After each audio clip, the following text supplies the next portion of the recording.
Bonsoir Anna et bonsoir tout le monde. Merci d'être venu pour cette rencontre. Alors Anna, très très brièvement, je vais quand même te présenter évidemment, hein. Alors si je t'ai invité, c'est parce que tu as un rapport très particulier au son. Tu as quand même plutôt une pratique de plasticienne, on va dire au départ. Tu as fait les Beaux-Arts à Lyon, tu as obtenu le diplôme en 2017. Et puis en parallèle, pendant tes études, hein, tu étudiais déjà le chant lyrique, si je ne m'abuse, hein, c'est ça, ou en tout cas c'est un petit peu à la même époque, à la même période. Euh, Ça n'a jamais été des études de conservatoire, mais c'était des ouais. cours de chant Des un cours de peu. chant, ouais. Des cours de chant qui après se sont transformés, enfin transformés, tu l'as utilisé dans ta pratique, mais après ton diplôme, tu as aussi étudié un petit peu la musique électroacoustique, la composition électroacoustique. Alors on reviendra un peu sur ces pratiques, comment elles s'inscrivent dans ton travail, et tu pratiques ce que tu appelles toi-même la vidéo performance. Alors il va en être question pas mal, on va regarder un certain nombre de performances filmées, ou des extraits en tout cas, où la voix occupe toujours le premier plan, ou en tout cas, enfin le premier plan, justement, l'idée de premier et de second plan est cruciale dans ton travail. Donc on va revenir sur la place de la voix dans ton travail et de la fameuse vidéo performance qui guide un petit peu toutes tes actions comme ça que tu mènes avec à chaque fois un archivage filmé ou sonore. Euh, il y a depuis quelques années, et ça on s'en est parlé pas plus tard que cet après-midi, aussi un gros travail d'investigation théorique depuis quelques années chez toi, puisque tu poursuis aussi depuis ta découverte la révélation que tu as eue en lisant un ouvrage de Clara Schulman qui s'appelait Zizani. Donc Clara Schulman qui a, je crois, déjà été invitée ici à cette place, pas par moi, mais par la Fondation. Le travail de Clara Schulman, tu vas nous expliquer en quoi il a été déterminant pour guider ta pratique et qui, au départ, s'inscrivait dans une pratique sonore plus formelle, qui petit à petit a pris une coloration plus politique, on va dire, plus féministe, enfin avec des implications plus conceptuelles aussi. Et j'ai envie de t'entendre aussi là-dessus, après qu'on ait vu la première vidéo qui est un petit peu emblématique de ta pratique. J'ai bien résumé. Ok, donc on va commencer par regarder cette vidéo et on en parlera après. Donc, qui s'appelle Concerto pour un hall d'entrée et qui date de 2016.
Oui, alors on ne la diffuse pas en entier, mais bon, vous aurez saisi l'idée.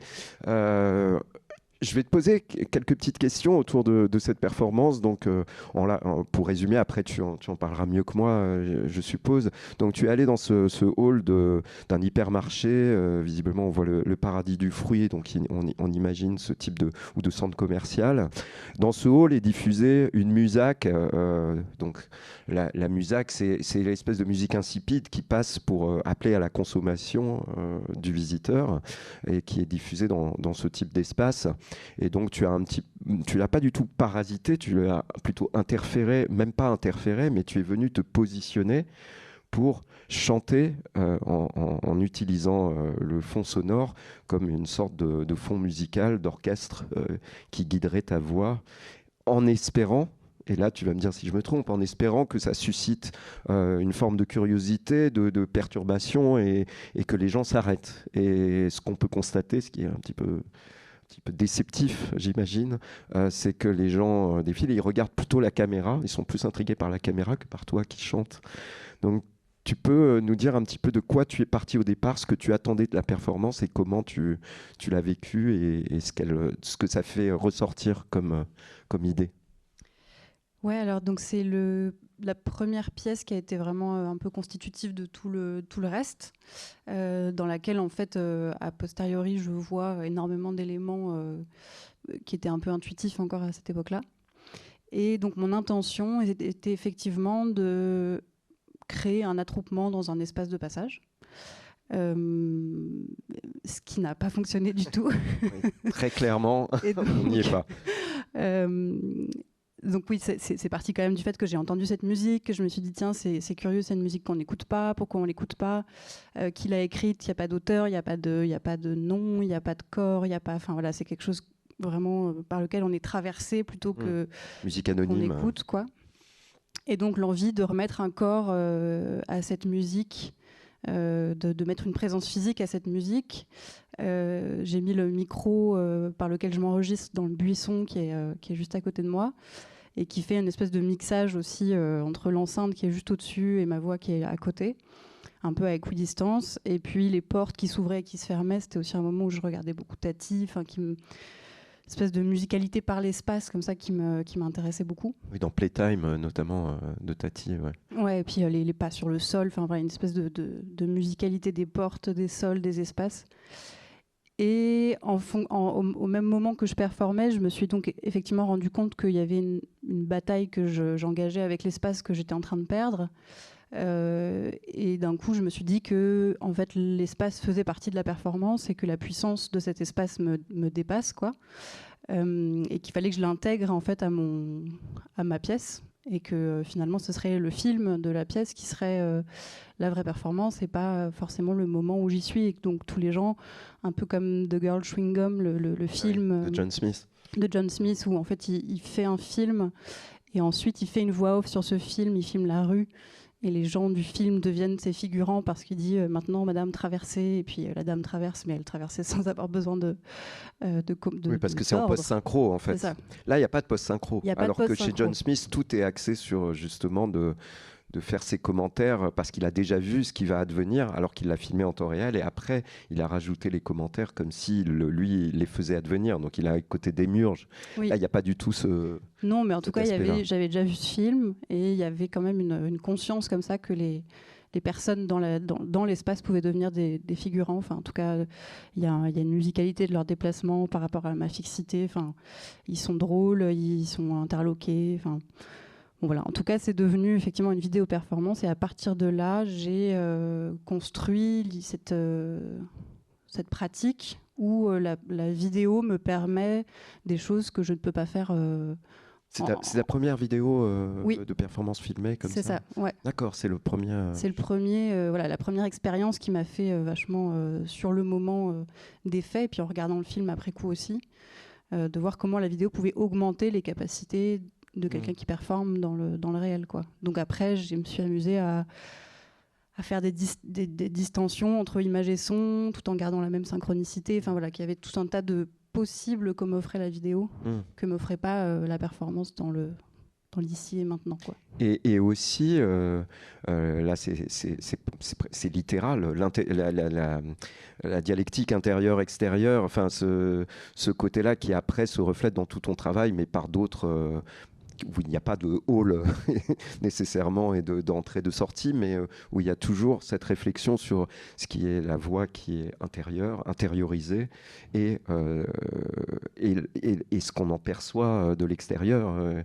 qui est deux choses totalement différentes, distinctes, et dont on parle très bien justement Clara Schulman d'un point de vue théorique sur le cinéma. Donc peut-être que on peut justement voir comment le travail de Clara et comment ce qu'elle articule autour de la voix a baigné, je sais pas, infusé dans ton travail. Il y avait cette deuxième pièce un peu au même moment qui s'appelle Amour, Amour, sur toujours cette idée des portes qui s'ouvrent et qui se ferment, où je chante cette chanson dans le film de Podane, Amour, Amour, je t'aime tant, de Jacques Demy, en ouvrant et en fermant une porte, ce qui fait que la chanson est entrecoupée par la porte qui s'ouvre et qui se ferme, et ce qui sculpte un peu à la manière dont les portes sculptaient aussi les mouvements des passants dans la précédente pièce, sculpte acoustiquement la chanson, avec effectivement un accès qu'on a à la voix, et puis ensuite la voix nous est retirée. Et j'aime bien faire cette pièce avec des portes vitrées, donc on continue à voir la bouche qui chante, même si on n'a plus accès à la voix. Et en fait, ces pièces, a posteriori, je les vois quand même dans un rapport à la voix féminine particulièrement, notamment avec cette chose de la comédie musicale et de la voix qui se répand dans l'espace, qui profite de la résonance, qui a l'air d'être là sans être trop... comment dire,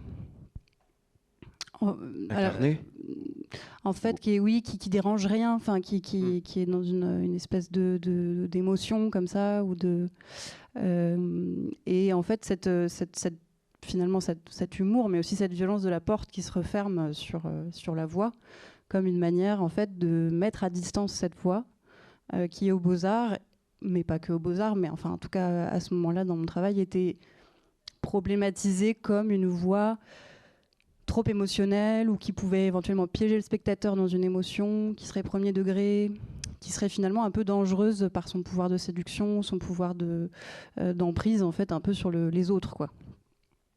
Par exemple, on m'a dit ne performe pas avec un t-shirt rose, ça serait trop. Enfin, il y avait avec des commentaires tout à fait bienveillants, mais en fait quand même. De la part de qui De mes professeurs, ouais. des jurys avec qui j'ai travaillé. Enfin voilà, cette conscience qu'il y avait un danger du premier degré dans la voix. Et là, on fait un bond, donc c'est en 2022 que j'ai pu lire donc, ces deux premières pièces à l'aune de ces questions féministes sur la voix féminine grâce au livre de Clara Schulman. Donc il y a un livre, je ne pense pas que tout le monde le connaisse ici. Un livre qui s'appelle Zizanie. Ouais, un livre qui s'appelle Zizanie et qui est un livre qui pose la question des voix féminines autour de cette autrice. Enfin voilà, les artistes qui l'accompagnent, ses amis, ses élèves, des théoriciennes, des voix de radio, et où elle pose la question de comment toutes ces voix, voilà, d'où viennent ces voix, qu'est-ce qu'elles charrient en elles, qu'est-ce qu'elles ont d'émotionnel, qu'est-ce qu'elles ont d'interrompu, d'où elles viennent dans le cinéma, d'où elles viennent. Voilà, et elle pose en fait vraiment un cadre de réflexion, elle aussi très affectée parce que très située dans son quotidien. Oui, parce que ça part aussi d'une rupture, elle engage quelque chose dans son écriture même qui n'est pas un pur essai objectivé. Enfin, il y a quelque chose de très subjectif de son intimité. C'est ça qui fait qu'elle commence à s'interroger aussi sur le pouvoir de la voix féminine en écoutant des podcasts et après en faisant une recherche sur les films. Et donc, elle parle notamment d'un moment d'autrices féministes des années 70-80 qui écrivent sur le cinéma hollywoodien et notamment la place de la voix féminine dans le cinéma hollywoodien et la manière dont, par exemple, la showgirl, donc la femme qui chante dans le cinéma, vient à un moment dans la narration interrompre le flux de la narration et être comme un moment de pure contemplation de la synchronicité image-son, avec un érotisme en fait de la voix et du corps qui chantent ensemble dans une fusion en fait voix-corps, et où ces autrices observent aussi qu'à l'inverse, il y a par exemple beaucoup de voix off masculines, donc des voix qui sont en complète désynchronisation avec le corps, et la manière dont en fait, la parole est sexuellement différenciée dans l'espace du cinéma. Et en fait, ça m'a refait voir toutes mes obsessions autour de la synchronicité, autour de la mise à distance de la voix féminine, autour du danger, de l'émotion, autour de l'humour, du second degré. Enfin voilà, ça m'a fait repenser, et ça m'a ouvert plein de nouvelles pistes aussi de travail à partir du moment où j'ai découvert ces autrices. Ce qu'on peut dire aussi, c'est qu'elle parle beaucoup de la voix off dans les films des années 50, hein, puisque au départ, ces recherches sont pas mal axées sur le cinéma des années 50, où il y a comme ça une ligne aussi d'ambiguïté, enfin d'ambivalence chez des cinéastes le plus souvent masculins, où il y avait quand même l'émanation d'une émancipation féminine, un début d'émancipation à travers une voix off, justement. Et ça ressort aussi un petit peu dans ton travail différemment, mais il y a aussi ça, cette quête de l'émancipation à travers une voix qui ne serait plus la fusion comme ça, érotisée par le regard masculin, mais que dès qu'on est dans la voix off, on est dans la voix intériorisée. Oui, qu'il y a une différence. Donc, il n'y a pas de voix off féminine dans le cinéma hollywoodien des années 50 qui a une autorité sur l'image, c'est-à-dire qui fait avancer la narration, qui est une voix sans corps, dont on n'aura pas la possibilité de déterminer le corps dans aucun moment du film. Il y a certaines voix off féminines, mais qui sont toujours des voix off qu'on peut associer à un personnage et qui sont souvent du coup des voix de pensée, des voix d'intériorité, des voix qui s'extraient en fait du récit. Et Clara voit, en tout cas dans cet espace-là, un espace de résistance discret, c'est-à-dire comment à l'intérieur du corps il peut se passer des choses qui échappent au regard environnant, mais même si ces regards-là, quand même, essayent continuellement de les extirper de ce corps. Donc il y a beaucoup de films autour de psychologues, de psychanalystes qui essaient de soigner des femmes malades, des femmes muettes, des femmes dont la voix en fait est coincée. Et ce sont les hommes qui mettent en scène les voix féminines, même quand des fois elles tentent d'échapper au monde extérieur. Et c'est intéressant justement que tu abordes ça, là, ça me vient comme ça, mais dans ton travail, on s'en est parlé un petit peu avant, mais cette question de la vidéo, parce que tu dis là, c'était ma première performance vidéo. Il y a toutes sortes de performances qui existent comme des moments éphémères qui ne sont pas filmés et qui sont des représentations aussi, des représentations publiques. La question aussi de la temporalité de la vidéo, moi, m'intéresse, qu'elle soit conscientisée ou non, mais le fait que quand on chante en temps réel et quand c'est en différé, génère un autre regard aussi sur ce qu'on entend, ce qu'on écoute. Il y a à nouveau une mise à distance.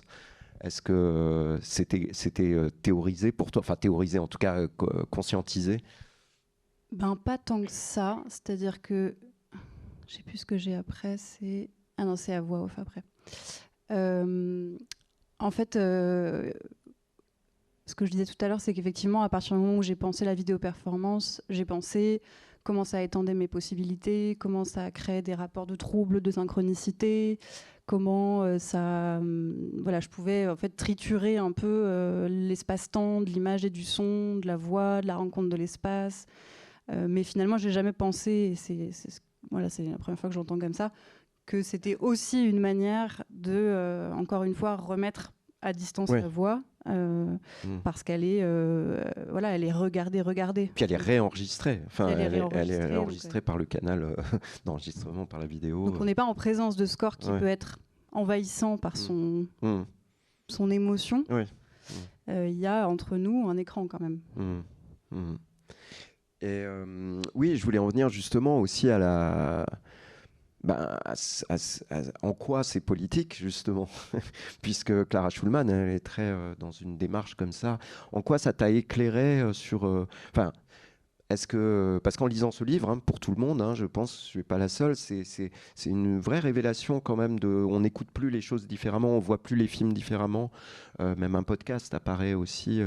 La dissociation de la voix sans le corps ouvre à toutes sortes de spéculations, mais aussi c'est un refuge politique. Donc, enfin, refuge, je ne sais pas si c'est le mot, mais...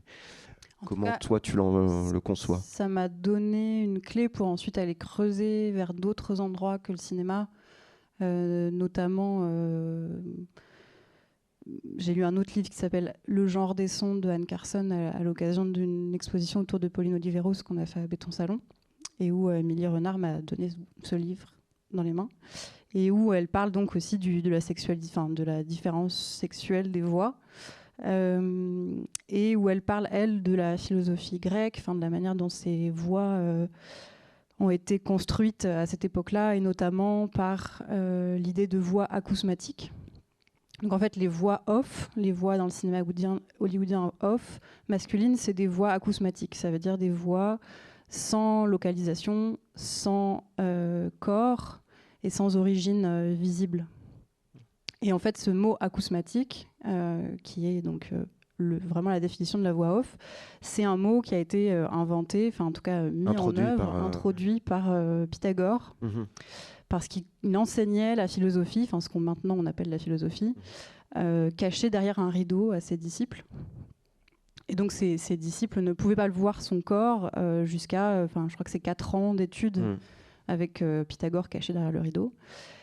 La voix faisait autorité, quoi. Et la voix faisait autorité. Et en fait, il a été un peu divinisé de son vivant, avec un rapport comme ça, vraiment presque, voilà, un peu déifié de cette voix sans corps. Et c'est une voix en fait qui acquiert un pouvoir énorme en fait, qui se sépare du corps à la manière dont le logos en fait est un lieu comme ça de réflexion qui n'est censé être pas du tout pollué par les émotions, qui est un lieu de réflexion neutre.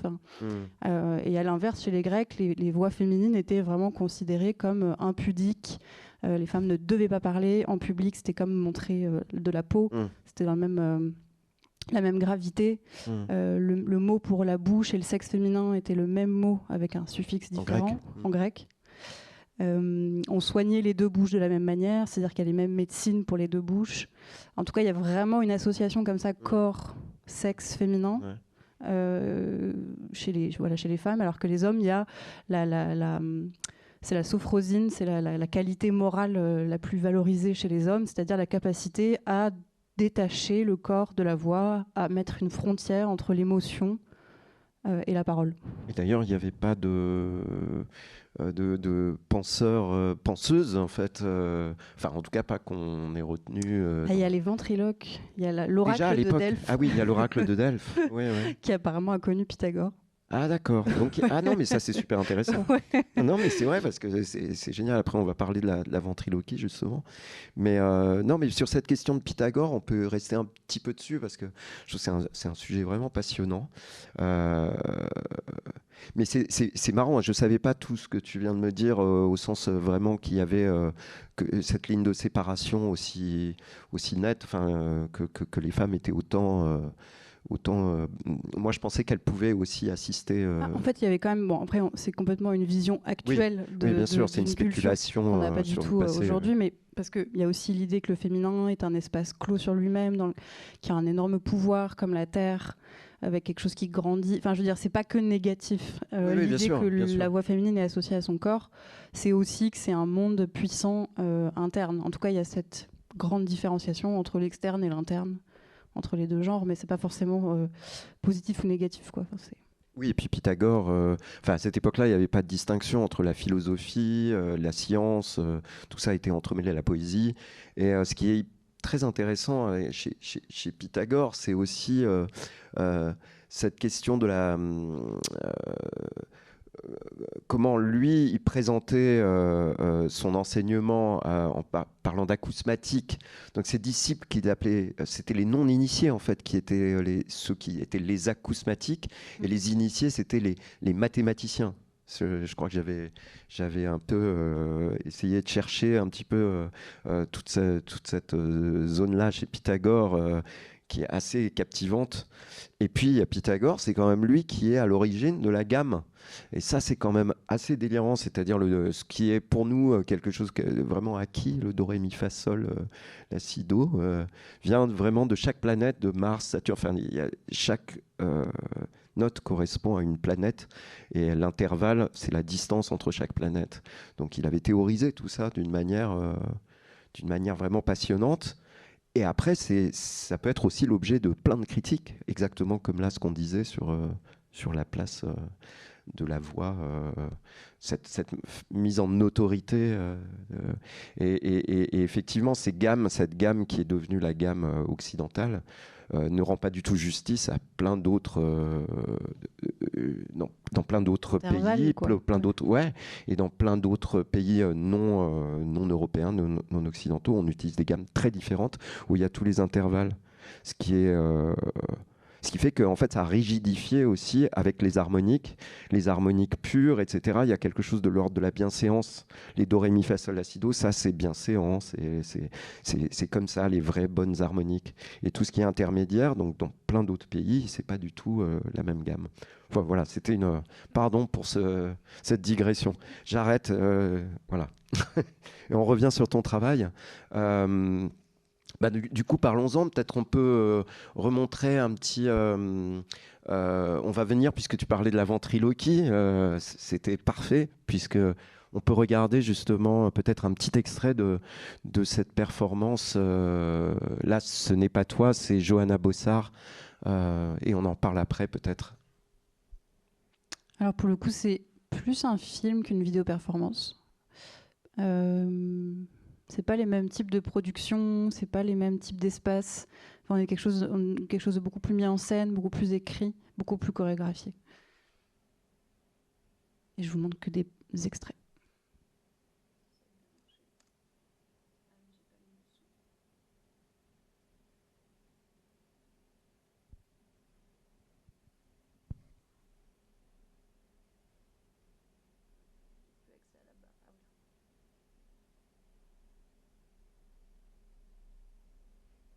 Tu peux mettre la gomme sur le son.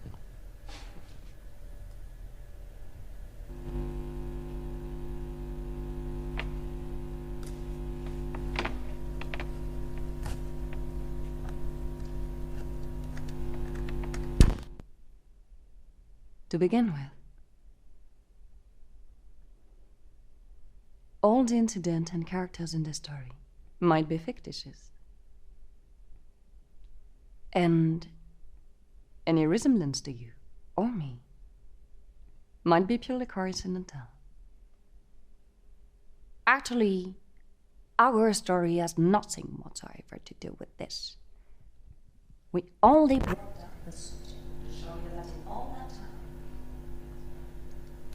nothing has changed.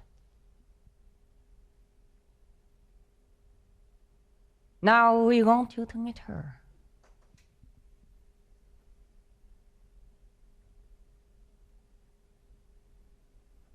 There she is.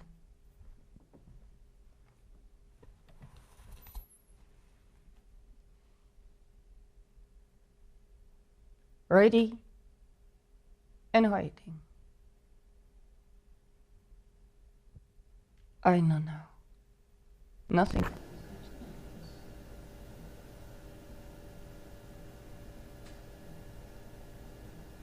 Everyone's special. Everything's special. Why not? Why? I said to myself, not. So I waited.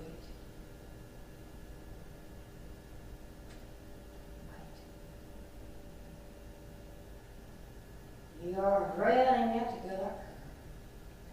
She's a great star. A true star. She never was really anything less, or... J'avance un petit peu.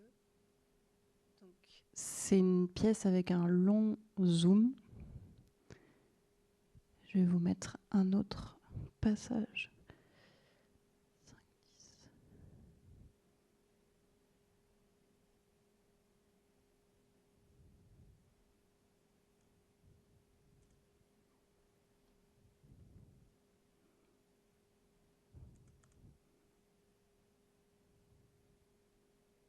The day she walked away, remaking the house.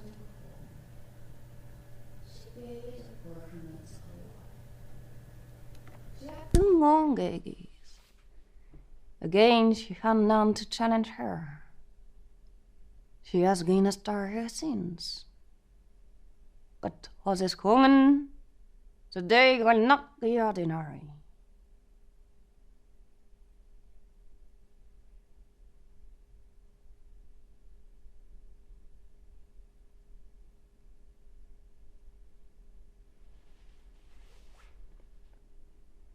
It's into me. I am not always at it lagen. I held helpless. How could I compete? I felt terribly guilty and ashamed of myself. And one. It is not important that you hear what you say. It doesn't matter really as much as what you do. However, it is important that you know where you are and why you're here. We were wrong. It is important. Et un dernier passage.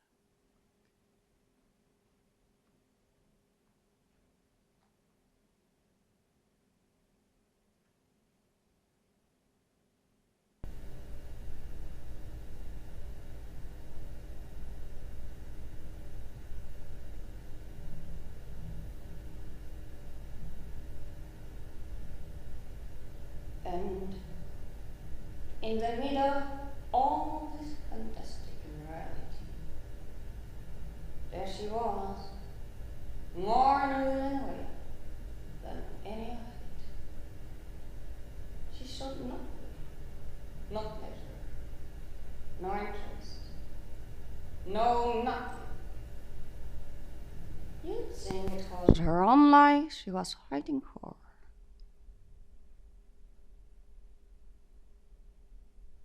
But she was dead.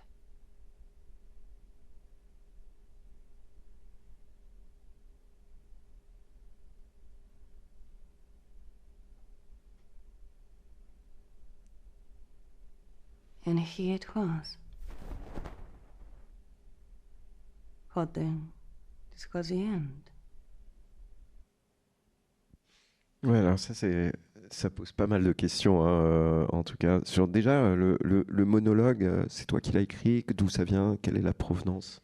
C'est donc un collage de plein de morceaux de voix off que j'ai récupérés dans une dizaine de films hollywoodiens des années 50, où la voix off était importante, était un vrai élément du film, quoi.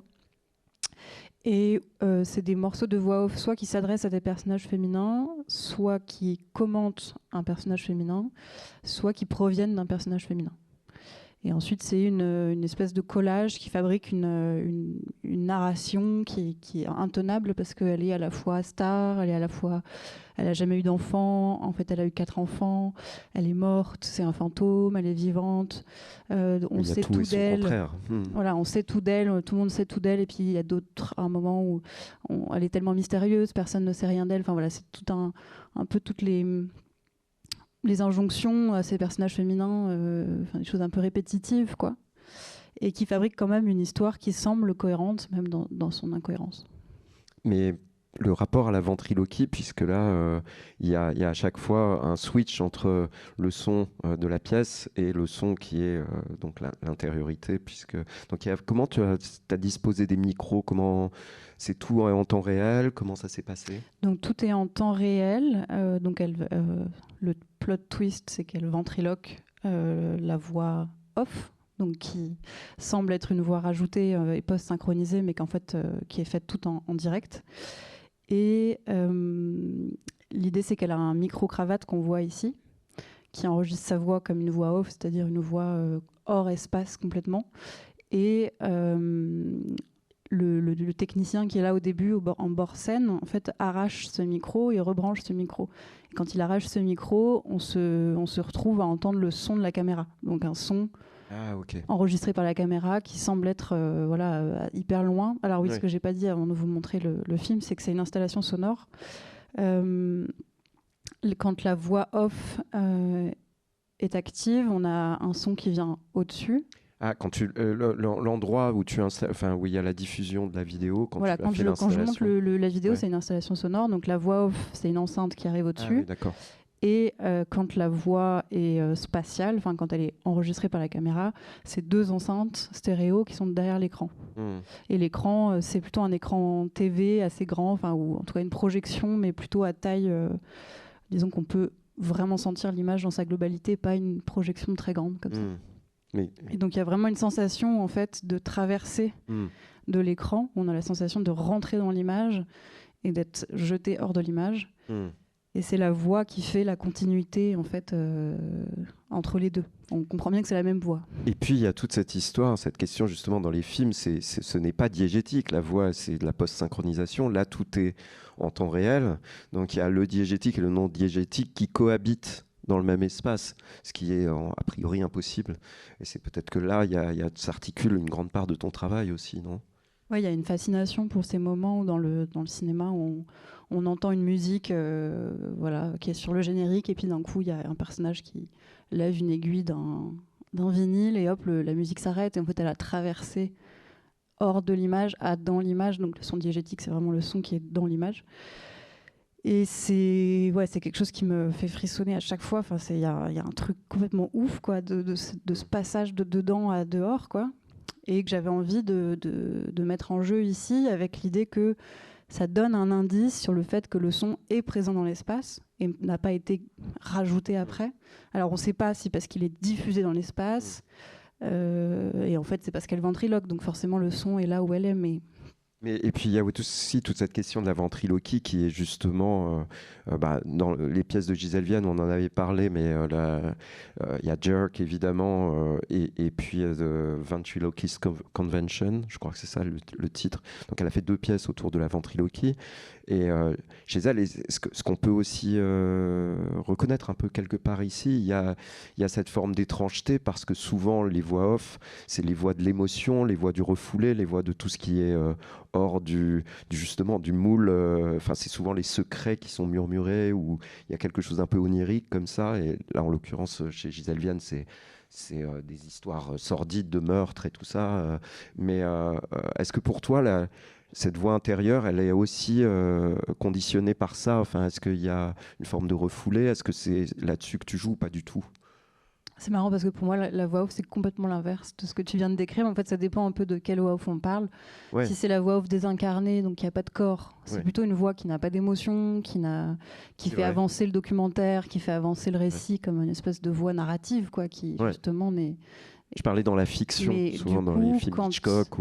Oui, quand elle est intérieure, c'est-à-dire qu'elle est associée à un personnage et qu'on peut savoir qu'il appartient à la pensée de ce personnage, effectivement, c'est le lieu de l'émotion. Mais du coup, elle est un peu comme ça dans une tension entre externe, interne, et elle n'a pas du tout la même portée si elle est associée à un corps ou non. Et en fait, dans ce personnage, c'était un peu l'idée, c'est-à-dire qu'on pouvait projeter sur elle le fait que c'était ses pensées, le fait que c'était un personnage qui s'adressait à elle, le fait qu'elle était soumise à cette voix. En fait, elle traverse toutes les émotions tout le temps, donc elle est tout le temps partout à la fois. Enfin, je veux dire, elle change constamment, comme si elle entendait la voix, puis elle l'entendait plus, puis la voix s'adresse à elle, puis en fait c'est sa voix. Et en fait, on est tout le temps un peu balayé comme ça par rapport au corps. Je sais plus où je voulais aller. Non, c'est parce que je parlais, parce qu'il y a ce rapport à la schizophrénie, en fait, dans la ventriloquie. C'est qu'il y a quand même un truc d'injonction intériorisée. Enfin, il y a cette idée que d'habitude, en tout cas, on projette des voix sur des femmes, même des voix intérieures. On peut faire dire aux femmes des choses qui ne sont pas forcément les leurs. Et que là, il y avait une envie qu'elles soient en maîtrise du dispositif. C'est-à-dire que souvent, dans ces films-là, en tout cas, les hommes mettent en scène les voix, mettent en scène les espaces. Enfin, voilà, ont le pouvoir sur l'espace du film et hors du film. Et que là, on était un peu baladé par ce corps féminin sur lequel on a projeté beaucoup de choses, parce qu'elle, en plus, on a fait en sorte que elle ait cette espèce de pull, coiffure, rouge à lèvres. Tout est rouge, il y a vraiment tout est... de quoi projeter beaucoup de choses sur elle. Et qu'en fait, elle maîtrise, elle est en maîtrise de quelque chose, et même quand l'homme débranche le micro, reste quelque chose de sa voix qui n'est pas réductible, quoi.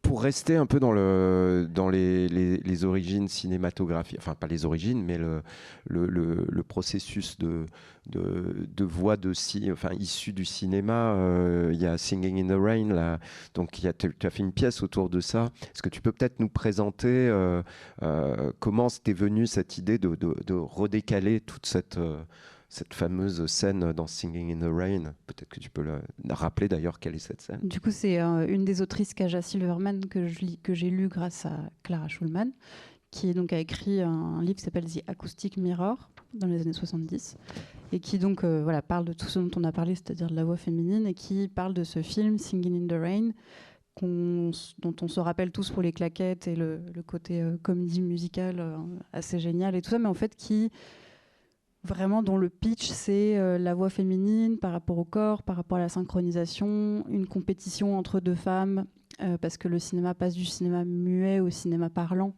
Et en fait, dans ce passage, il y a des choses difficiles qui se passent, et notamment, par exemple, une femme qui était magnifique à l'écran, quand elle passe au parlant, sa voix n'est pas du tout en adéquation avec l'image qu'on se faisait d'elle. Donc c'est l'histoire d'un de ces personnages et d'une autre femme qu'on choisit pour être la voix de cette première femme à la voix pas cohérente, quoi. Et donc c'est toute la tension entre ces deux femmes, la rivalité, le fait qu'il y en ait une qui est amoureuse du personnage principal masculin, qui les met en scène, enfin voilà.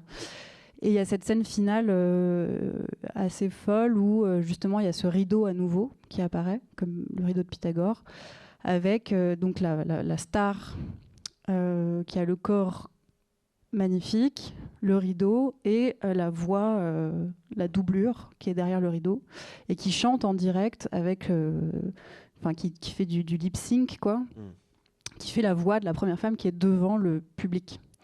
Et les hommes du film décident d'ouvrir le rideau sans avoir le consentement d'aucune de ces deux femmes, qui se sentent humiliées et qui en fait le dispositif est mis à jour. Il y a un striptease vocal, c'est Michel Chion qui en parle comme ça. Vraiment d'une désacousmatisation de la voix par le striptease, forcé par les personnages, les producteurs, enfin voilà. Et il y a ce remariage à la fin. En fait, c'est à la fois un striptease et à la fois un remariage du corps à la voix. Parce que le cinéma hollywoodien a un peu cette obsession de la cohérence, du vraisemblable. Donc en fait, il joue toujours à étendre, à créer des distensions entre les choses et ensuite à prendre plaisir à les remarier. Et l'amour, notamment, sert pas mal à ça. Le happy end sert vraiment à ce remariage de fin. Et donc j'ai eu envie de faire une pièce autour de cette scène avec ces deux femmes. Est-ce qu'on peut peut-être... Le mieux, c'est de regarder un peu ce que tu en as fait, qui est évidemment dans une performance très minimaliste.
Un peu en avançant, il y a une deuxième chanteuse qui arrive dans le dos de cette première chanteuse et qui fait du lip sync sur sa voix.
Dommage, moi j'aime.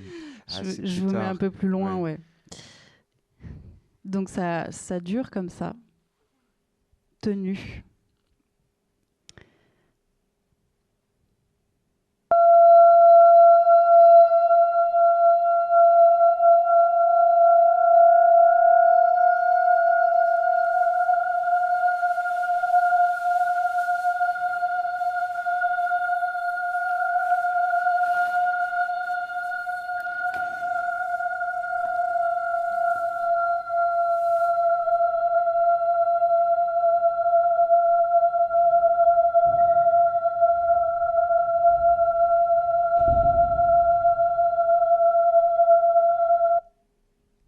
choisi d'aller plus vite. Oh, désolé, on ne peut pas les regarder oui. en entier. Ouais. Mais oui, donc là, tu as repris vraiment vraiment comme tout réduit à juste ces deux présences, avec ce trouble qui naît de finalement on ne sait plus qui fait le lip sync aussi, et si c'est un son préenregistré, si il y avait vraiment cette confusion. C'est presque du Brian De Palma minimaliste. Mais ouais, enfin en tout cas c'est un sujet que tu abordes. Et la polyphonie aussi, parce que là, on a vu beaucoup dans ton travail des choses que tu fais de manière individuelle, solitaire, ou des performances faites par une, voire deux femmes. Mais tu as beaucoup travaillé aussi de façon collective avec des chorales. Donc il y a la voix individuelle et puis il y a la voix collective. Et souvent, il y a ce rapport aussi où tu fais participer, où il y a des participants. Peut-être que tu peux nous parler, nous toucher deux mots de ce versant de ton travail. Ouais, par quel biais En tout cas, ce dont je peux parler par rapport à ce qu'on vient de voir et dans la continuité, je pense qu'il y a un truc des identités qui m'intéresse, de qui porte la voix, quelle voix, à qui appartient la voix, quelles sont les voix qu'on entend. Et par exemple, il y a cette pièce qui s'appelle Masque Paume, que j'ai fait à l'occasion de l'exposition sur Pauline Oliveros à Béton Salon.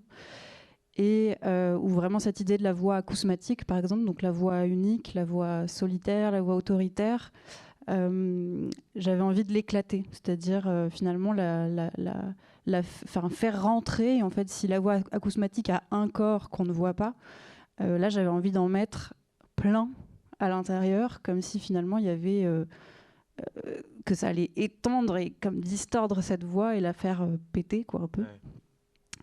Et donc il y a cette pièce où les performeurs et performeuses sont cachés dans le public et il est demandé à tous et toutes, public et performeuses, de mettre la main devant la bouche.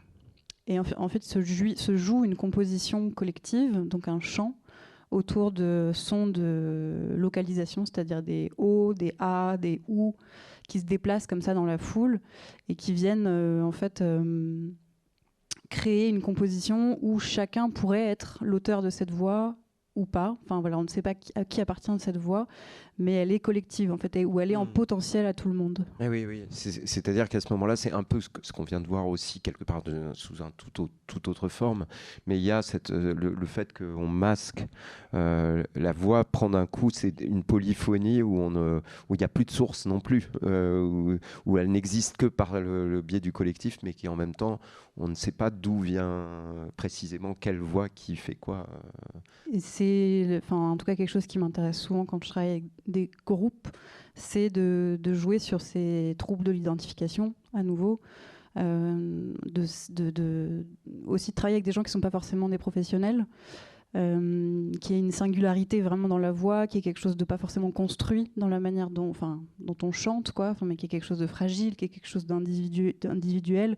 Et souvent, les protocoles des performances qui sont assez visibles ou assez formels servent un peu de socle commun pour faire apparaître toutes les individualités, quelque chose comme ça qui vient un peu contenir pour donner un contour à quelque chose qui serait à chaque fois très différent dans la manière dont ce protocole est interprété, pour faire ressortir plutôt les individualités. Mais tu donnes des instructions très précises, ou c'est plus vague, ou par exemple, est-ce que c'est, parce que j'ai pas assisté à la performance, c'est toutes les voyelles, telle voyelle, telle... Alors là, dans celle-ci, j'ai un petit extrait d'1 minute.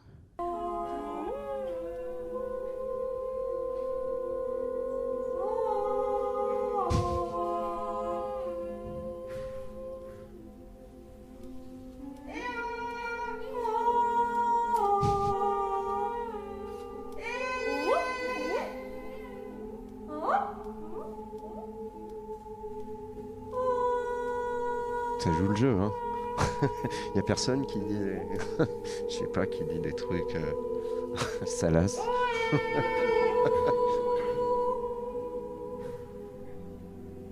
Et en fait, cette pièce-là, elle est née aussi de l'expérience que j'avais eue avec Singin' In, où le public m'a dit qu'il ne comprenait tellement pas d'où venait la voix, parce qu'effectivement, les chanteuses ferment la bouche à un moment et la voix continue à chanter, qu'ils se sont mis à soupçonner chaque bouche ouverte du public. Et que finalement, chaque bouche ouverte était un espace de soupçon, un espace de potentielle voix, de triche. Et qu'en fait, ça revenait un peu à cette idée de la voix comme soupçon. Et c'est pour ça qu'ici, j'avais envie de créer ce soupçon de manière plus formelle, quoi. Et tu m'avais parlé de cette pièce que moi, je connaissais pas du tout, Fugue. Tu m'avais dit, j'aimerais bien montrer parce que finalement, en revenant dessus, tu me l'as présenté comme l'inverse, comme une sorte d'inversion de cette pièce, ou l'envers, je sais plus ce que tu m'as dit. Et j'aimerais bien peut-être qu'on... Bah voilà, on va... peut-être tu nous en dis pourquoi l'envers ? Parce que à l'inverse de... Alors, à la fois l'inverse, à la fois c'est toujours les mêmes articulations. Ici, c'est un travail avec 9 performeuses que j'ai fait sur 1 an, où on a travaillé sur qu'est-ce qu'on avait comme problème avec nos voix, c'est-à-dire qu'est-ce qui nous mettait mal à l'aise, qu'est-ce qui nous mettait à l'aise, qu'est-ce que... Voilà, moi j'ai du mal à chanter aigu par exemple, et c'est un truc qui m'embête beaucoup. Ça a toute une histoire aussi, des gens qui ont du mal à prendre la parole en public. Enfin, voilà, on a partagé un peu ce qui nous... D'autant que tu as appris le chant lyrique, donc oui, il doit y j'ai avoir... fait ça exprès pour trouver comment chanter aigu, et j'y arrive toujours pas. Parce que c'est de l'haltérophilie, le chant lyrique, c'est hyper dur.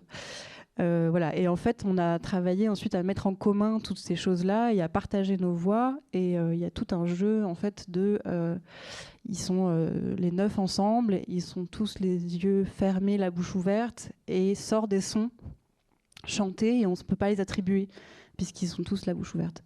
Et c'est toute une composition comme ça d'une mélodie qui fugue de visage en visage, d'attribution en attribution, qui est beaucoup plus composée que la précédente qui joue quand même pas mal sur l'improvisation. Et où au lieu de cacher la bouche, cette fois-ci on va vraiment la visiter de l'intérieur. Ah oui, c'est la cavité buccale qui est vraiment le lieu de l'exploration. C'est-à-dire d'un truc un peu obscène d'aller chercher dedans, quoi. Ouais.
Et là, justement, est-ce qu'il y a une composition ou est-ce que, enfin, là, tu disais c'est moins improvisé, enfin, au sens où il y avait une gestuelle qui était répétée ou...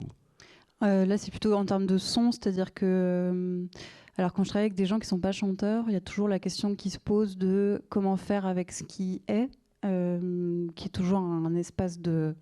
En fait, comme je peux pas travailler comme dans un atelier avec les gens, enfin, je veux dire, j'arrive sur des moments définis avec des présences, avec des possibilités, avec des conforts, des inconforts, avec par exemple chanter juste ou pas, enfin bon, toutes ces choses-là qui sont avec moi, avec lesquelles je dois faire, quoi. Et ce qui était super, c'est que là, pendant 1 an, j'ai vraiment pu vraiment définir quels étaient leurs conforts, leurs inconforts, enfin voilà, et comment à chaque fois trouver des solutions. Et en fait, c'était un peu le travail, c'était tout le temps de résoudre des problèmes, de résoudre des problèmes pratiques qui m'ont amené en fait au fur et à mesure à créer cette pièce autour d'une béquille qui est l'écouteur pour chanter juste, qui devient vraiment le lieu du cœur, et comment en fait voilà, le son fugue de l'écouteur, c'est-à-dire qu'il y a des grésillements qui sortent de l'écouteur qui sont ensuite ce qui deviennent vraiment la matière, comme si le cœur était avalé, le cœur incorporé. Et donc il y a eu tout un travail d'enregistrement avec eux, parce que toutes les voix dans les écouteurs, c'est à chaque fois leur voix qu'ils entendent, parce que j'ai repéré que pour chanter juste, Ils avaient leur propre voix. Voilà. Quand on entend sa propre voix chanter une note, on a beaucoup plus C'est intéressant, de possibilités à la reproduire parce qu'on sait par où elle est passée. En fait, chanter juste, c'est aussi juste une manière de, comment dire, c'est un truc moteur. Et puis de mimétisme. C'est un truc moteur en fait, c'est-à-dire qu'il faut trouver le chemin musculaire pour faire ce que ton oreille ou ton cerveau imagine. Donc c'est moteur, c'est vraiment un truc d'assemblage cerveau-muscle. Enfin voilà, comment trouver le chemin en fait. Et du coup, quand ton corps l'a déjà fait et que tu l'entends, il y a quelque chose d'un truc miroir en fait qui se passe mieux que si c'est la voix de quelqu'un d'autre qui te chante quelque chose. Et donc ils ont leur propre voix dans l'oreille et finalement ces voix, donc ils chantent en direct et puis il y a plein de moments où ces voix donc deviennent incorporées parce que l'écouteur lui-même devient l'outil, devient le cœur. Le cœur. Ça c'est une performance que tu as réitérée ou... Non. J'ai assez envie. C'était en quelle année? Ça, c'est en 2025. Ah oui, c'est relativement récent. 2024 ou 25, je ne sais plus. C'était une résidence avec le Centre d'Art Lelay et le GMA à Albi. Ah oui, d'accord. Ouais. Ok. Résidence d'1 an. On reste dans la bouche. On est obligé de faire un peu rapide, mais... le principe de la bouche, là on parle de bouche d'aération, mais on est toujours dans le trou, hein, et dans la résonance, la caisse de résonance aussi, enfin caisse, c'est pas une caisse, comment dirait-on La cavité. La cavité, ouais. Là en l'occurrence, peut-être que tu peux toi-même décrire, puisqu'on va pas, on ne va pas l'entendre, peut-être. Qu'est-ce que tu fabriquais avec cette bouche d'aération? C'est le meilleur moyen de... Pareil, à l'époque, j'avais pas pris conscience que c'était une bouche. C'était juste c'était une bouche d'égout, mais je m'étais pas dit tiens, je fais du bouche à bouche quoi. Et c'est une pièce que j'ai fait juste après le concerto pour un hall d'entrée, donc ça date de 2017. Et donc c'est la deuxième tentative de vidéo performance. Donc je mets un micro à l'intérieur de la bouche d'égout et je chante à travers cette plaque en me servant de l'écho en fait. De la cavité souterraine, la réverbération. C'est une entrée en fait des souterrains des catacombes de Lyon qui a été soudée, scellée, donc qui a été condamnée. Et en fait, du coup, le son qu'on entend, c'est le son du dessous, et l'image qu'on voit, c'est l'image du dessus. Donc il y a cette espèce de distension en fait entre image et son, ce fameux plaisir diégétique ou cette recherche là. Dans cette vidéo que j'ai poussé en fait un peu plus loin dans ce truc du bouche à bouche avec ce film. Je sais pas si tu veux qu'on enchaîne. Oui, tu peux vas-y, peut-être tu nous mets un petit fragment et puis on enchaînera après.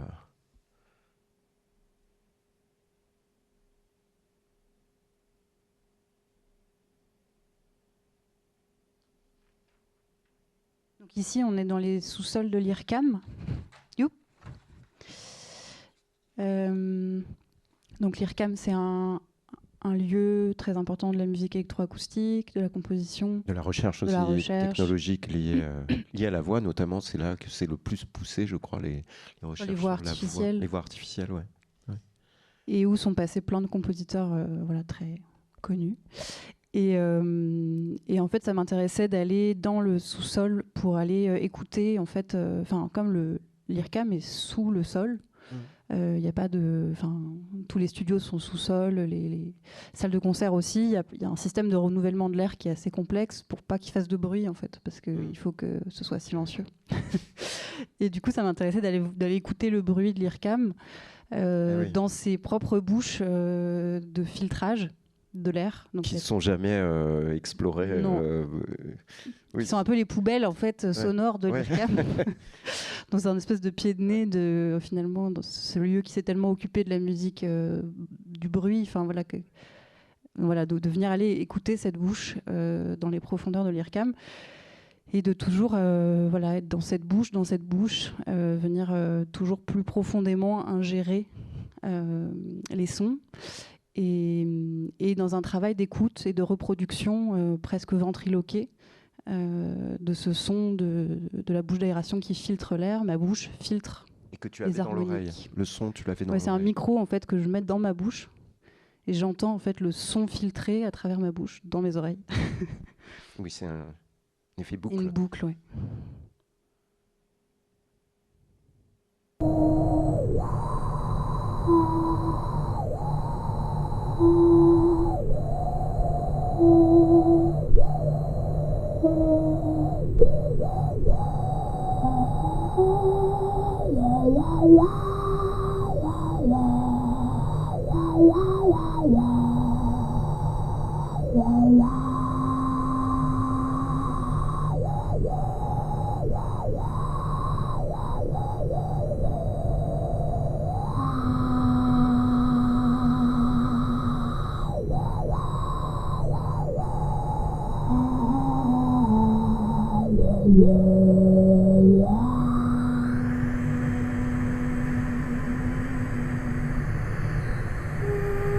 Tu chantes en même temps, en fait. Il y a quand même un chant. Tu maintiens un chant. Il y a à la fois le filtrage par ta bouche, mais il y a aussi un chant. Est-ce que le chant lui-même cherchait à se calquer sur les harmoniques que tu entendais ou...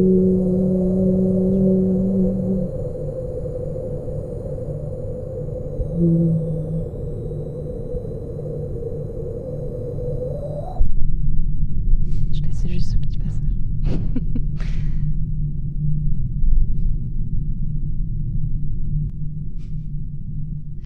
En fait, ouais, là, j'ai pas mis le début de la vidéo, mais au début, c'est juste de l'écoute. Ensuite, c'est une découverte du dispositif sans voix. Et puis à un moment, la voix intervient comme une manière de copier ce que l'oreille entend. Souvent, la voix dans mon travail, elle est là justement pour venir faire entendre ce que j'entends, enfin comme un lieu d'écoute et pas forcément un lieu de production sonore. C'est-à-dire que je me sers rarement de la voix pour elle-même, mais plutôt comme une manière de renvoyer à ce que j'entends ou à ce que les autres entendent, ou pour faire entendre quelque chose. Et du coup, ici, je copie ce que j'entends au bout d'un moment. Et on ne sait pas bien si la voix est là ou pas. Enfin, il y a une forme de ventriloquie parce que je chante en fait sans ma bouche. Je chante sans me servir de la cavité buccale, mais juste en me servant plutôt des sinus, de l'arrière de la tête, quoi, comme lieu de production du son. Et ça me faisait penser à Meredith Monk, qui est une artiste que j'adore. Grande vocaliste. Qui parle de comment elle essaie de faire des solos avec elle, des duos avec elle-même, c'est-à-dire comment en fait cette désynchronisation voix-bouche lui permet d'être en duo seule. Et je trouve que c'est un peu comme les voix des dans la steppe là, tu sais, le chant diphonique, le chant diphonique où il y a deux sons qui cohabitent. Tu as déjà fait du chant diphonique, non? Non. Mais c'est un peu ça, c'est être en présence de deux sons qui émanent de la même source aussi. C'est des choses assez intéressantes qui pourraient être explorées. On va parler brièvement, avant de terminer, quelque chose qui est récurrent dans ton travail et puis qui est quelque chose qui est le principe de la ritournelle. Alors la ritournelle... on connaît évidemment les écrits de Deleuze autour de la ritournelle. Enfin, ça a été beaucoup exploré.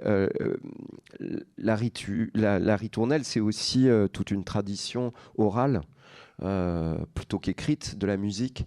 Est-ce que tu peux nous en parler? Comment tu en es venu aussi à en venir à ces chants, ces berceuses, ces comptines, ou en tout cas ces chants qui se transmettent de génération en génération depuis des siècles et qui aussi ont trait peut-être à une histoire familiale ou à des choses comme ça. Est-ce que tu en as fait dans c'est une pièce qui s'appelle And If That Mockingbird Don't Sing. Peut-être tu peux aussi donner l'explication de ce titre. Ça, c'est une des paroles d'une des berceuses. Donc si l'oiseau moqueur ne chante pas, je trouve que c'était joli parce que donc, cette pièce, c'est une récolte de berceuses que j'ai faite dans les environs de Bordeaux où j'avais un bus avec un studio d'enregistrement dedans. Et donc, on a fait une espèce de tournée pour enregistrer une 50aine de personnes chanter. C'était une collecte comme un porte-à-porte, quoi. Enfin, en fait, on avait des stations et les gens étaient au courant des stations qu'on allait faire dans les banlieues autour de Bordeaux. Et ils sont venus pour enregistrer leurs berceuses. Spontanément chanter. Enfin, grâce à l'équipe avec qui j'ai travaillé qui a fait un super travail de médiation, tout ça. Ah oui. Donc des berceuses de différentes origines, évidemment. Il y avait, je sais plus combien, genre 30 nationalités ou un truc comme ça, ou 20, 25 ou 30 nationalités différentes. Enfin, en tout cas, langues différentes. Et c'était donc une collecte dans le but de faire cette installation pour la Nuit Blanche. Donc c'est un festival d'art contemporain dans un parc à Bordeaux. Enfin, justement un parc qui relie plein de banlieues de Bordeaux à Bordeaux. Et ce bâtiment, c'est l'école de musique. Et donc j'ai installé les enceintes avec ces 50 berceuses que j'ai enregistrées. En les enregistrant de manière un peu spécifique, c'est-à-dire parfois juste une petite phrase mélodique répétée, parfois des phrases longues, des notes étirées. Enfin voilà, c'est toute une matière sonore que j'ai enregistrée avec chacune des personnes. Je passais 1 heure avec chaque personne, quoi. Et faire une grande composition par harmonie, c'est-à-dire comment les harmonies des chansons s'aimantaient les unes les autres, comme un truc comme ça qui venait en fait s'agglomérer un peu naturellement dans mon oreille. Entre telle et telle berceuse, puis il y a des berceuses qui se répètent à travers les pays qui ont des langues différentes, puis voilà, il y a plein de choses super belles qui se passent en fait entre ces voix. Et dans cette installation dans l'école de musique, je trouvais que c'était très froid finalement. C'était ma première installation sonore sans corps, quoi. Et je trouvais ça vraiment assez consensuel et assez Oui. voilà, des berceuses qui sont là, qui se jouent comme sans enjeu en fait. Enfin, ça m'a embêtée. Et en fait, ces berceuses, elles ont tourné dans ma tête après pendant des semaines et des mois. Et puis, j'avais pas simplement les chansons en tête, j'avais les langues, j'avais le timbre, j'avais les émotions, j'avais les accidents. Et puis, j'avais aussi toute la composition de 35 minutes en tête par cœur, quoi. Et donc, je me suis dit que ça, c'était plus intéressant. Et je me suis mise à faire une performance où, en fait, je chante, j'accompagne l'orchestre d'enceintes. Donc, il y a 8 enceintes qui chantent. Qui diffuse les berceuses, la composition que j'ai faite avec les berceuses. Ah, tu as fait une composition ouais. Avec, c'est pas, elles sont pas stratifiées Si, elles sont les unes sur les autres, elles se marchent dessus, elles s'harmonisent ensemble, enfin voilà, elles sont dans un rapport harmonique, quoi, vraiment composé. Et donc, à chaque fois, je décide de suivre une des voix dans le collage pour dessiner un chemin dans la polyphonie. Moi, je suis pas amplifiée, donc je suis des fois un peu au-dessus, des fois en dessous du volume. Des fois, je me mets en avance, des fois en retard. Et donc, ça crée des échos, ça crée comme si on annonçait une harmonie à venir. Enfin voilà, ça crée des décalages temporels.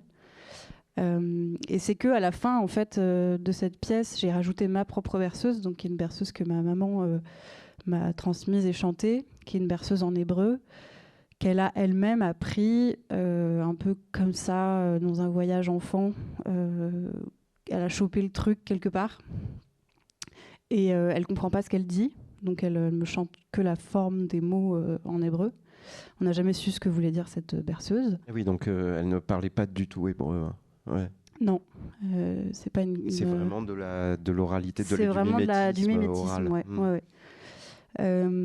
Et en fait, pendant un des concerts, quand j'ai joué cette pièce, il y a un couple d'Israéliens qui sont venus me voir en me disant « Ah, cette berceuse, je sais ce que c'est ». Et puis en fait, ils m'ont fait découvrir la berceuse en question. Donc j'ai pu en comprendre le sens. Et en fait, il y a un peu cette poésie d'une forme. J'ai l'impression qu'il peut se retrouver à d'autres endroits et qui d'ailleurs un peu aussi pour la suite, mais d'une forme comme ça un peu inconsciente d'elle-même, qui est pourtant en charge d'un sens pas forcément lisible tout de suite, mais qui apparaît après. En tout cas, de passer par la forme sans que cette forme soit une coquille vide, quoi. C'est plutôt une coquille pleine. C'est juste que il faut la casser et que ce travail-là est long et que parfois voilà, c'est des coquilles lourdes, quoi. On peut écouter un peu de cette coquille lourde. Ouais. Et avant de finir sur. Je sais pas si je l'ai en fait. Tiens.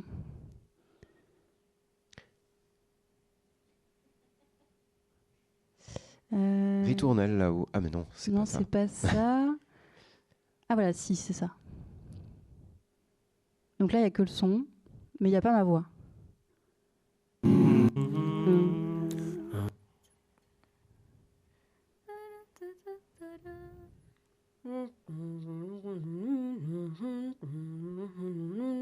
Mirando la frescura de las aguas,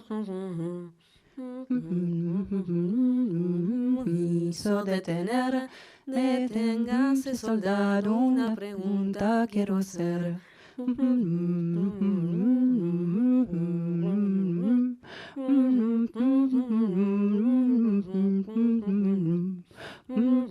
Es alto y rubio y buen mozo como ser. Son hombres. Que me ha dado su marido muerto es y me ha dejado dicho que me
Merci pour cette petite prestation. Petit morceau. Petite performance inopinée. Écoute, merci. Avant qu'on se quitte et puis qu'on aille boire un verre ensemble, peut-être juste, j'aime bien finir comme ça, ouvrir sur les perspectives à venir. Je disais tout à l'heure clore la discussion, mais ça allait pas. Il fallait l'ouvrir. Au contraire, finir par une ouverture. Tu travailles sur quelque chose d'un peu inédit, c'est-à-dire de travailler sur un film avec des archives familiales. Est-ce que tu peux juste dire quelques mots et puis un petit extrait avant qu'on se quitte? Ouais, c'est un peu sur quoi j'ai fini, c'est-à-dire cette idée de la ritournelle, c'est une idée qui me plaît beaucoup dans ce qu'elle construit. Donc Deleuze, il parle de la ritournelle comme un espace qu'on construit pour se rassurer, c'est-à-dire il parle d'un enfant dans le noir qui chante une petite chanson pour se rassurer, pour définir un contour, un cercle rassurant. Et il parle aussi de la déterritorialisation de la ritournelle, c'est-à-dire comment est-ce que la ritournelle s'ouvre à un moment pour l'improvisation, pour faire rentrer en fait du néant, de l'inconnu, par un petit espace qu'on lui ouvre. Je trouve ça très, très beau comme idée. Et souvent, donc, les ritournelles, en tout cas que j'essaie de mettre en place, elles sont ouvertes comme ça à cette variation, à cette improvisation. Mais il y a aussi le pendant de la ritournelle qui est le discours qui s'écoute, la répétition qui se condense, qui s'enracine, qui devient un motif. Et avec ma sœur Sarah Olvec, qui est aussi artiste, et mon autre sœur Rachel, on est en train de travailler sur un film à partir des récits de ma grand-mère, qui sont des histoires comme ça qu'elle a racontées très régulièrement, de la même manière, avec les mêmes mots, avec les mêmes blagues, avec les mêmes accidents. Et en fait, récemment, on a retrouvé des archives que mon grand-père filmait, qui est décédé, et donc je savais pas qu'il y avait ces archives, on savait pas, elles ont été numérisées, et on a découvert en fait un peu des images de tous les récits que ma grand-mère pouvait raconter, donc des choses qui semblaient être fausses. Donc ma grand-mère, elle a perdu ses frères et sœurs, sa mère, qui ont été déportés, elle a été cachée. C'est la seule fille qui a survécu. Les autres survivants, donc ses 3 frères, ont été des hommes, parce qu'en fait les filles étaient celle qui aidait la maman à la maison. Donc elle était trop petite, donc elle a été placée dans des maisons d'enfants pour être cachée, alors que les autres filles étaient des aides pour la maman, donc c'est pour ça qu'elles ont toutes été déportées. Donc c'est aussi intéressant de voir ça comme une histoire de femme. Voilà, donc ce film, il a pour intention de revisiter ces récits, qui sont des récits qui peuvent aussi être bercés par les récits télévisuels, par la manière dont l'histoire aussi est reconstruite aujourd'hui, c'est-à-dire qu'est-ce qu'on en dit avec le 7 octobre, qu'est-ce qui se construit comme récit, donc, comme discours, quel romantisme on a de cette histoire-là, est-ce que cette histoire, elle continue à être vivante, c'est-à-dire qu'on a beaucoup parlé du devoir de mémoire, mais du coup, est-ce qu'il n'y a pas un devoir de revisiter la mémoire, de revisiter l'histoire et en fait, les archives auxquelles on a accès nous permettent de remettre en jeu cette histoire qu'on a toujours entendue, qu'on n'a jamais réussi à... Enfin, les bouts sont toujours complètement flous, enfin, c'est complètement halluciné, enfin, c'est en même temps très sensible, en même temps, enfin voilà, il y a plein de... Il y a Lanzmann qui a fait un travail à ce niveau-là, qui était assez extraordinaire dans Shoah. Mais je pense que c'est le bout du bout de ce qu'on a pu faire. Oui, puis Lanzmann, il a un point de vue étonnant sur Hannah Arendt et d'autres choses. Ah, tu veux dire que c'est contestable sur certains points Oui, mais justement, oui, en tout cas, justement aussi cette figure un peu autoritaire, quelque part, qui après, vers la fin de sa vie, il a un peu tout monopolisé. C'était un petit peu la figure, un peu, c'est moi et personne d'autre, quoi. Et c'est vrai que ça a un peu obturé aussi, enfin, obstrué, je sais pas comment on peut oui, dire. et puis comment aussi l'histoire est plus compliquée, enfin, est compliquée en fait, elle est vraiment compliquée cette histoire, elle est pleine de détails, elle est pleine de choses que je trouve vraiment, qu'on trouve super intéressantes à revisiter à travers ces archives, à travers ces archives en question, ce sont donc des films amateurs, c'est ça ? Des films amateurs de mon grand-père, et puis il y a des lettres qu'on a de mon arrière-grand-mère qu'elle a écrites à Pétain, à d'autres institutions pour demander de l'aide. Il y a donc ils sont au mémorial de la Shoah, par exemple. On se demande comment est-ce qu'elles sont atterries là. On ne sait pas qui les a léguées. On n'a pas de traces de notre accord qu'elles soient muséifiées. Donc c'est aussi comment on rend une histoire, la grande histoire. Est-ce qu'on a eu le temps en fait de se l'approprier avant qu'elle devienne la grande histoire ? Pas tout à fait sûr. Je ne parle pas de dépossession, mais en tout cas, il y a vraiment une envie de re-questionner les modalités de la mémoire à travers un film qui ne serait pas un film documentaire, qui est plutôt un film artistique, qui va être autour d'une forme de superposition d'images d'aujourd'hui, d'hier, de fichiers vidéo, de fichiers d'images. Aussi parce qu'on dit de cette histoire que c'est une histoire avec un trou, c'est-à-dire une histoire dont on n'a pas de traces, pas d'histoire, enfin il n'y a qu'un trou. Mais bizarrement, en fait, on a une foule d'archives, bien plus que peut-être d'autres personnes sur leurs arrière-grands-parents, leurs parents, parce que c'est des gens qui ont été... Enfin, ma grand-mère, elle a été très surveillée. Ensuite, comme enfant précieuse, elle était pupille de la nation, donc elle a été surveillée comme du lait sur le feu après la Shoah, c'est-à-dire... donc elle a été accompagnée, surveillée, elle a créé beaucoup d'archives autour d'elle. Et donc c'est un peu un film autour de toutes ces choses-là. Donc là, tu t'éloignes... quand même pas mal de la voix, du chant, ou est-ce que ça revient dans le film ? Est-ce que justement tes grands-parents avaient ce tropisme sur le son ? Ça va être un film très sonore, ça va être un film beaucoup autour de la voix comme cohérence, c'est-à-dire que ça ne sera pas l'image. Par exemple, je pense qu'on va assumer complètement des moments de désynchronisation image-son. Je vais plutôt faire du montage radiophonique, comme je fais parce que je travaille aussi à la radio. Donc de travailler autour de la voix comme, un peu comme avec à voix off, c'est-à-dire cette espèce de cohérence par la voix qui fait la continuité du récit, et les images seront là ailleurs. Donc je le vois vraiment dans la continuité finalement de ce travail autour de la ritournelle. Je pense qu'il y aura du chant, le son sera super important, le montage et le mélange des voix qui racontent des récits plus ou moins compréhensibles, mais... Bon, voilà. Eh ben, je crois que ça va être compliqué, il n'y a plus de signal. On est tombé dans le trou là. Ah mince. Donc, on va montrer la bande-annonce. Dommage. Oui, tu avais préparé un petit teaser, trailer, je ne sais pas comment. Bon. Je crois que c'est cuit, alors il n'y a plus de batterie. Bon, bah écoute, en tout cas, tu nous en auras bien parlé. Je pense que c'est une question de batterie, je pense aussi. Ouais. Je crois que c'est un peu cuit. Bon, on aura peut-être l'occasion une autre fois de présenter.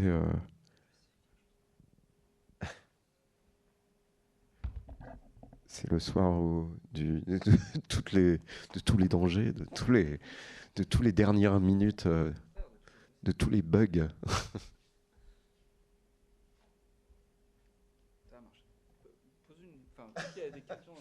Non, oui, effectivement, peut-être que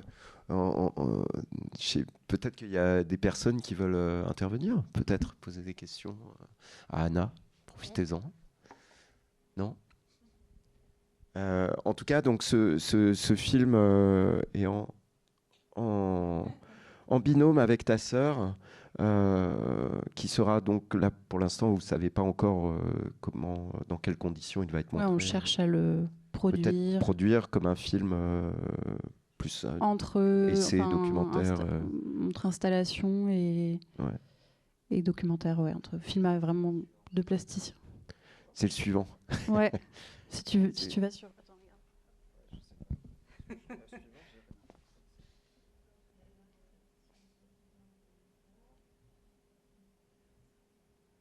Voilà. Ben voilà, et ben c'est parfait.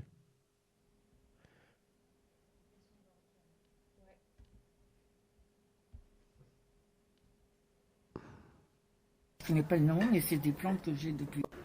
Ça, c'est quoi? Je connais pas le nom, mais c'est des plantes que j'ai depuis 55 ans.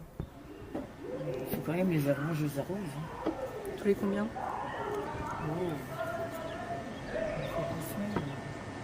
Ça dépend du temps. Oui. Tu t'es endormi avec les caméras, en train de regarder la caméra. Je suis rentrée, tu avais la caméra sur toi, en train de regarder. J'étais en train de la mettre au point. Non, tu dormais. Oui, un petit peu, mais j'attendais que... Non, tu dormais. Je suis rentrée, tu avais la caméra sur l'œil. T'as dormi, là? Un peu, oui. Hein? Un peu, oui. Et ça sort des films ou pas? Oui. Hein? Ouais. Déjà. Je sais comme il est brumeux.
Bah oui, c'est ce que je fais, mais là j'ai rien qui suit après. Ouais. Hop. Mais c'est toi qui m'as appris à prendre des bon. photos. Je fais trop vite, Anna, ou... Non, c'est bien. Alors des fois par téléphone, elle me demande. Oh, ah oui, ça c'est. Alors attends, il y a Rabin là. La chambre de... Bah oui, non, c'est pas grave.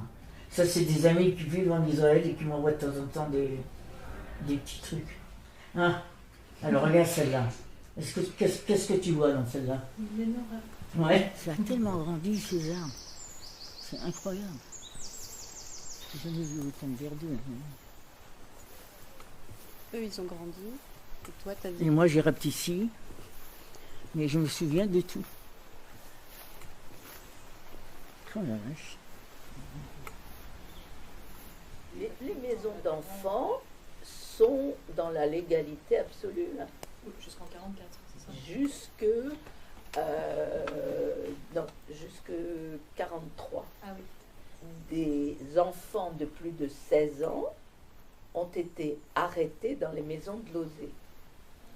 Et donc, la direction, ils sont très choqués à la direction de Lozé. Ils se disent, mais on a fabriqué des pièges.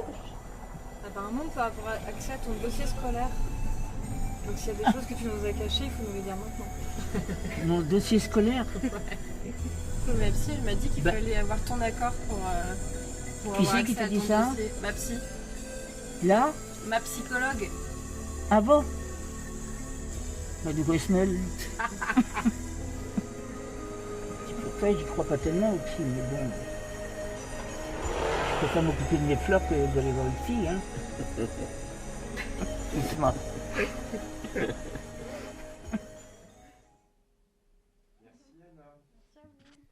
Merci et buvons un dernier verre. À tout à l'heure.